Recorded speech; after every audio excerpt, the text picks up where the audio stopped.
Notre rôle maintenant, c'est détecter notre lumière et en profiter au maximum. Et quand on a un plaisir ou un désir, la porte s'ouvre encore plus grand. Comprenez, c'est quoi la lumière? Lumière, amour. C'est pas important qui tu es, où tu es, comment tu es. Dieu t'aime. ונמצא, se trouve, כי גוף האדם הנוצר מארבע יסודות התחתונים, le corps humain qui est composé des 4 éléments inférieurs de ce monde qui sont le feu, l'air, l'eau et la terre. Et ils sont composés du bien et du mal. Comme ils sont inférieurs, ce sont 4 éléments qui sont dans l'atmosphère. Comme ils sont dans l'atmosphère, ils sont polaires. Et comme ils sont polaires, nous avons les côtés positifs, les côtés négatifs et le point zéro, le point d'équilibre de toute polarité. Tous les axes, l'axe vertical, horizontal et profondeur, sont tous d'une polarité positive, extrémité d'une polarité négative et d'un point d'équilibre qui est le point zéro. Donc, chacun de nous, ou chacun des corps, le corps qui est le véhicule de l'être humain, le corps même a en lui des produits qui sont du poison, des produits qui sont des médicaments et des produits qui sont neutres. L'acidité du corps est une acidité qui doit être neutre, 7.4, 7.7 et 7.5 pH. D'un autre côté, nous avons le liquide de la bile qui est très, très, très amer et très, très, très dangereux. D'un autre côté, nous avons des hormones de plénitude et de paix, endorphine et dopamine. Donc, dans notre corps physique, nous avons des liquides qui peuvent être très acides, très poisons, des liquides qui sont très basiques, très bien pour le corps, et nous avons aussi la plasme du sang qui est de l'eau, H2O, qui est le point zéro de l'acidité forte ou de l'acidité faible. C'est pour ça qu'on dit qu'ils sont composés du bien et du mal. Veguf Adam notzar me'atov shebe'arba yesodot esh ruach mayim afar. Et le corps humain a été composé des choses positives, des 4 éléments de la nature, le feu, l'air, l'eau et la cendre et la terre. Omnam minara shebahem, mais du mal de ces 4 éléments, notre bagouf arba marot, il a été créé dans notre corps 4 maras, c'est, comment on peut dire ça, des glandes acides. Mara levana, mara shchora, mara douma, mara eruka. On a l'acidité ou la glande blanche, la glande noire, la glande rouge et la glande verte. La glande blanche, c'est le cerveau. La glande noire, c'est la rate. La glande rouge, c'est le foie. Et la glande verte, c'est la bile. Et il y a des moments dans la vie, sachez bien, qui dépendent de la nourriture, mais qui dépendent aussi de nos émotions. Aujourd'hui, on m'a appelé d'Israël, une personne a été voir une sœur à l'hôpital et elle a vu, elle a entendu la sœur pleurer, elle a vu dans un état très très difficile et elle a eu un vertige et elle est tombée dans les pommes. On lui a donné du sucre, elle s'est remise et après quelque temps, elle est repartie en route à la maison. Pendant la route, elle a eu une perte de mémoire, tout était noir, vraiment elle faisait comme un infarctus ou un AVC et elle a commencé à vomir beaucoup. Pourquoi on vomit? Parce que c'est la bile. Quand on vomit, c'est ou la rate ou la bile qui jette du poison dans le 3-dénium. Le 3-dénium crée un réflexe, un reflux dans l'estomac et on fait un rejet de liquides qui sont dans les estomacs. Le rejet des liquides on sort de notre corps, c'est parce que spirituellement ou émotionnellement, on veut rejeter ce qu'on a ressenti. C'est un réflexe de rejet. Donc, il y a eu un rejet et la police, elle a vu que elle conduit pas bien, elle a arrêté. Le policier était très aimable. Ils l'ont sorti de la voiture, elle a vomi des tonnes et après, ils l'ont nettoyé avec des magvonim et ils l'ont pris chez elle à la maison et ils lui ont juste écrit que comme elle a roulé trop vite, elle va perdre son permis pour 30 jours. Bon, ça on s'en fout. Mais qu'est-ce qui est important dans cette histoire? C'est qu'il y a eu une vision d'une personne qui nous tient à cœur et quand on a vu cette personne, il y a eu intérieurement un processus qui veut rejeter ce qu'on a vu. Ça veut dire qu'on a des rejets et les rejets se font par les côtés négatifs de la bile.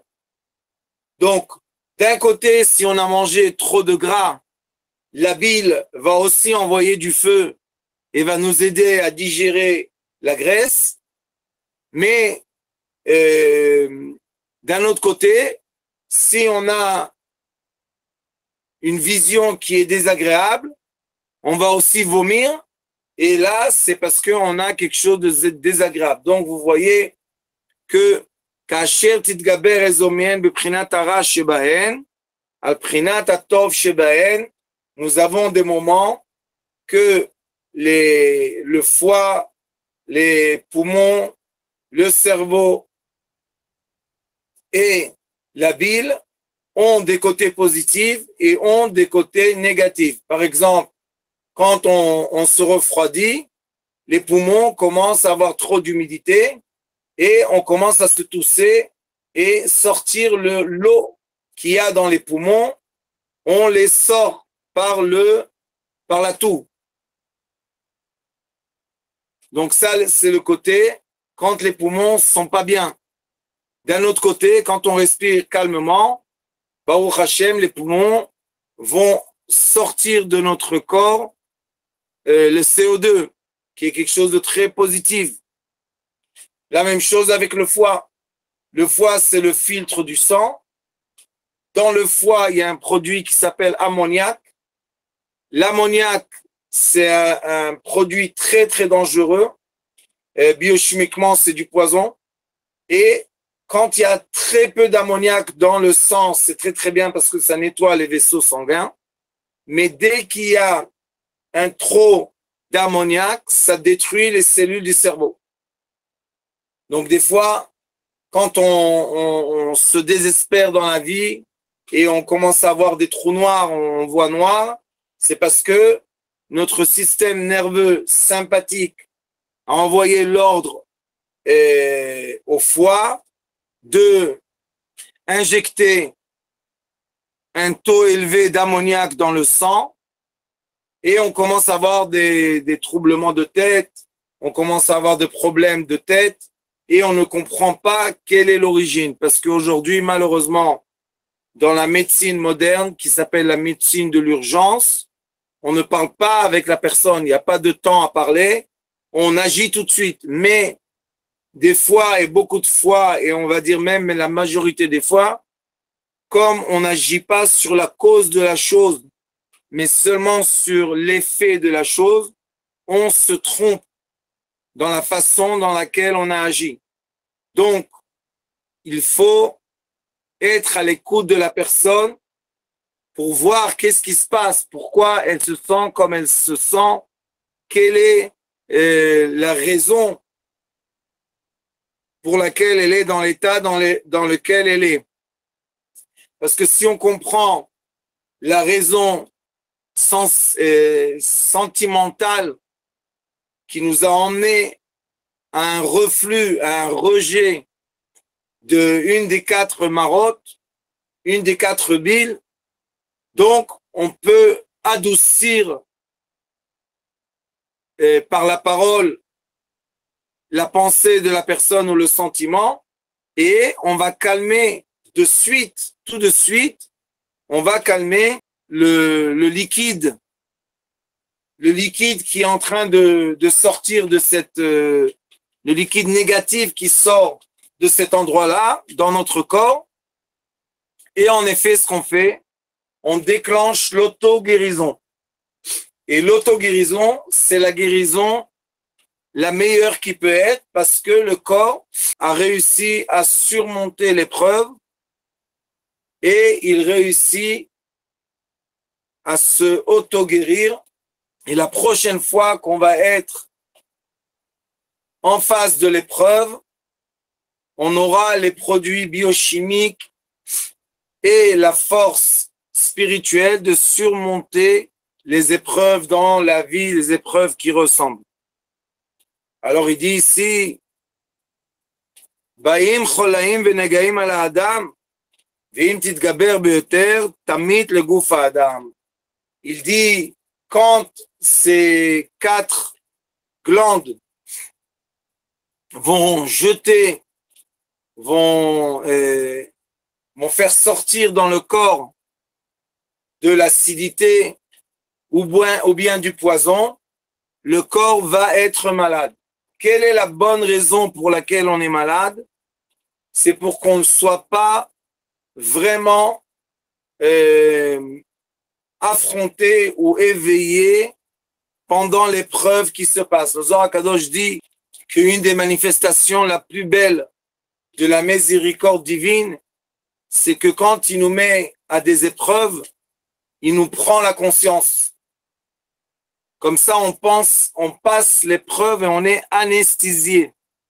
Parce que si pendant l'épreuve, on serait vraiment complètement lucide à comprendre vraiment ce qui se passe avec nous, peut-être que la peur nous aurait tués. Donc il dit ici, la maladie, c'est vrai que c'est pas bien parce qu'on ne veut pas être malade. Mais il y a des moments dans la vie que c'est mieux d'être malade que d'être sain. Parce que si on est sain pendant l'épreuve qu'on passe, on va essayer de passer l'épreuve avec de la force, mais l'épreuve est plus forte que nous, donc elle peut nous abattre. Alors qu'est-ce qu'il fait à Kadosh Baruch Hu? Il est écrit Bameh shemakem erapé. Dans la même épreuve qui nous donne le coup, il nous donne la guérison. Et beaucoup de fois dans la vie, la guérison, c'est de ne pas se sentir bien. Et là, on arrête de se battre et on est dans le bitoul, on est dans l'annulation et on permet aux gens de s'occuper de nous. Et comme ça, on évite beaucoup de problèmes et beaucoup de dangers. Comme hier avec la femme que je vous ai dit, elle pouvait avoir un très grave accident si elle n'aurait pas commencé à se sentir mal, la sueur, vomir. Elle n'aurait pas ralenti la voiture et qui sait qu'est-ce qui serait passé. Donc la miséricorde était qu'elle se sentit pas bien, que la police est venue, qu'ils ont arrêté la voiture et tout ça grâce à quoi? Grâce au liquide des glandes qui sont sorties dans son sang et qui ont provoqué des effets de maladie, de ralenti, d'attention. C'est comme des panneaux d'attention qui vous disent attention, attention, ralenti, ralenti, arrête la voiture. Pourquoi? Parce que si tu t'arrêtes pas ici, il y a d'autres voitures qui passent qui font pas attention à toi, tu peux avoir le pire des accidents. Mais si tu t'arrêtes, avec l'aide de Dieu, au moins, tu passes pas l'autoroute et tu vas pas te faire un accident, malgré que si tu te sens bien, tu peux essayer de trouver comment passer l'autoroute et sans avoir d'accident. Donc, et si la personne n'accepte pas la maladie et n'accepte pas l'annulation, et l'acidité de la bile augmente très fort, et sachez que ce taux d'acidité, quand il est dans le sang, des fois il monte dans le cerveau, et ça peut, que Dieu nous en préserve, être la cause du décès d'une personne. Donc, il faut toujours, quand une personne ne se sent pas bien, et la médecine moderne aujourd'hui fait ce que les gens ne comprennent pas pourquoi, mais la personne dans un coma artificiel. Pourquoi on endorme la personne, on l'anesthésie? Parce que si elle est éveillée et elle comprend d'après le visage des gens qui viennent la voir que son état est dangereux, on a un système d'autodestruction. Quand on est désespéré, on s'autodétruit. Et l'autodestruction est très dangereuse parce qu'on ne peut presque pas aider de l'extérieur. Donc, quand une personne se sent pas bien, et vous savez très très bien qu'il y a de la fièvre, et la fièvre, ça nous endormit, la fièvre, ça nous fatigue, la fièvre nous donne pas vraiment la force, on est faible, et quand on est faible, on est dans l'annulation, et on est un peu aussi à côté de la plaque, on ne ressent pas vraiment ce qui se passe. Et quand on ne ressent pas vraiment ce qui se passe, avec la grâce de Dieu, les réactions biochimiques de notre corps ne se déclenchent pas. Et comme ça se déclenche pas, on peut vraiment éviter des choses très graves ou même la mort. Donc, est-ce que le bien et le mal, les deux sont bien? C'est juste une question de perspective. Si je comprends ce que je vous ai dit maintenant, de façon biochimique, que je dois être heureux, que mon corps me ralentit dans des moments difficiles, si je comprends ça, alors oui, le mal dans mon corps est le bien pour moi. Mais si je comprends pas ça et j'essaye d'optimiser et de remettre mon corps, ne pas lui donner le temps de passer l'épreuve spirituelle, mentale, émotionnelle, je veux me remettre trop vite, le corps peut se autodétruire. Donc, le mieux, c'est ne pas être vraiment conscient de ce qui se passe. La solution de perdre la conscience et notre corps injecte dans le sang des produits dangereux qui vont nous emmener presque à être évanouis ou bien la majorité du temps être très fatigués et endormis. Avec la grâce de Dieu, si le monde occidental dans lequel on vit ne serait pas un monde d'une machine qui va très très très très vite, qui accélère tout le temps et qui n'arrête pas d'être exigeante de l'être humain, et dans la majorité du monde, il y a le temps pour les vacances, mais en Amérique et en Israël, interdit les vacances parce que tu vas perdre, parce que tu n'auras pas assez d'argent, parce que tu ne pourras pas payer. Vous savez qu'au Portugal, on est obligé de payer aux salariés 14 payes. Pas 12 comme tout le monde, 14. Pourquoi?